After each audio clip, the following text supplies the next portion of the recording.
안녕하세요. 이효남입니다.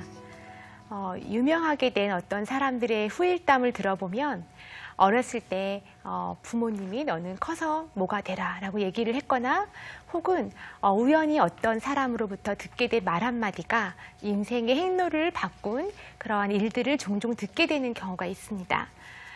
사실 개인의 성장에 영향을 미치는 것은 많은 경험 또 환경의 영향이 크지만 때로는 방금의 사례처럼 누군가의 말 한마디나 조언으로 인해서 인생에 급격한 변화를 가져올 수도 있다는 사실은 매우 흥미로우면서도 또 굉장히 조심스러운 일이 아닐 수 없습니다. 그래서 오늘 저랑 같이 살펴보게 될 진로 검사도 마찬가지 관점에서 보면 진로 검사 결과를 통해서 개인의 특성을 제대로 객관적으로 측정한다고는 하나 이 검사 결과가 누군가의 인생에 또 단언적으로 해석되어진다면 그것은 또 매우 유념해야 될 사항이 아니라고 말할 수 없습니다. 따라서 오늘 제가 여러분들과 함께 진로 상담에서 어떤 검사 결과를 활용할 때 어떻게 해석해야 되고 어떻게 활용해야 하는지 몇 가지 사례를 가지고 한번 같이 얘기해 보도록 하겠습니다. 오늘 제가 말씀드릴 주제는 크게 세 가지입니다. 여러분 화면에 보시는 것처럼 첫 번째는 진로 검사라는 것이 과연 개인한테 적합한 직업을 모두 알려주는가의 문제입니다. 그래서 많은 사람들이 진로 검사 결과표에 나오는 직업이 나에 대해서 완벽하게 알려주지 않을까라는 기대를 하고 있는데 과연 그러한지에 대해서 저랑 같이 한번 얘기를 나눠볼 것이고요. 두 번째는 진로 검사를 해석하는 방법에 대해서 많은 사람들이 갖고 있는 몇 가지 궁금점들을 살펴볼 것입니다. 세 번째는 기타 진로 검사를 활용할 때 여러분들이 아셔야 할 팁들을 제공해 드리고자 합니다. 먼저 첫 번째는 진로 검사가 정말로 개인한테 적합한 직업 분야를 모두 알려주는가에 관련된 사항입니다. 저희가 검사를 하고 나서 학생들한테 결과표를 나눠주게 되면 누구나 다 검사 결과표에 추천되어 있는 직업, 또 어떤 직업이 나왔나, 어떤 학과가 나왔나에 굉장히 관심을 갖게 되는 것을 보게 됩니다.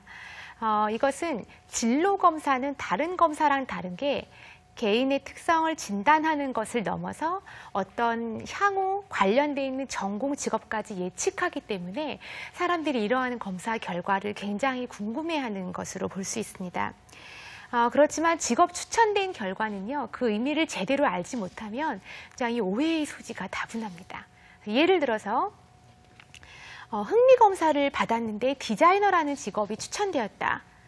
그러면 이러한 검사 결과는요, 당신은 디자이너를 하면 잘할 수 있습니다. 이런 해석이 아니라 당신이 갖고 있는 예술적이고 창의적인 기질, 그러한 기질이 디자이너와 유사할 수 있어서 디자이너와 같은 직업들을 갖게 되면 그러한 일의 특성을 잘 맞이할 수 있습니다. 라는 해석에 훨씬 더 가까운 의미를 갖게 됩니다. 따라서 검사에 따라서 이 검사가 측정하는 내용에 따라 추천되는 직업은 다르게 해석돼야 된다는 의미인데요. 많은 학부모님들이 검사 결과로 나온 직업이 우리 아이의 모든 진로 방향을 이렇게 찍어서 보여주는 것처럼 간혹 잘못 해석하는 경우들도 보여집니다. 검사 개발하는 입장에서 보면 검사가 측정하는 내용과 직업 추천이 관련될 뿐만 아니라 어떤 직업들이 검사 결과에서 추천되는 목록에 포함되어 있는지 또 어떤 과정을 거쳐서 추천되는지에 따라서 검사 결과의 그 직업에 대한 해석은 굉장히 달라지게 됩니다. 몇 가지 사항을 좀 더 살펴보면 첫 번째는 검사 결과표에는요, 우리나라의 모든 직업이 다 추천되는 것이 아니라는 사실입니다. 이런 사례를 들 수 있는데요. 간혹 학생들 중에 이미 자기 진로를 어느 정도 결정한 학생들이 있습니다. 그래서 예를 들어서 저는 컴퓨터 그래픽 디자이너가 되고 싶어요 라는 희망을 갖고 있는 학생이 검사를 받았는데 진로 검사 결과표에 컴퓨터 그래픽 디자이너가 나오지 않아서 실망하는 경우들도 보게 됩니다. 나는 컴퓨터 그래픽 디자이너가 되는 게 꿈인데 결과표에 나오지 않았어요. 그래서 내가 여기에 적성이 없는 거지 아니면 이 진로를 잘못 선택한 것인지 하고 오해를 하는 경우들도 보게 됩니다. 근데 여러분 우리나라에는요 직업이 12,000개가 넘는 훨씬 넘는 직업들이 있는데 어떤 검사 결과표도 그 많은 직업을 모두 다 추천하는 검사는 없습니다. 어떤 검사는 600개 직업 중에 추천하기도 하고요. 또 어떤 검사는 50개, 300개.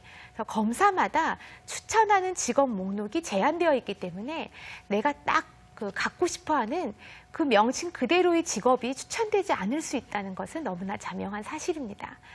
따라서 이러한 경우에는요.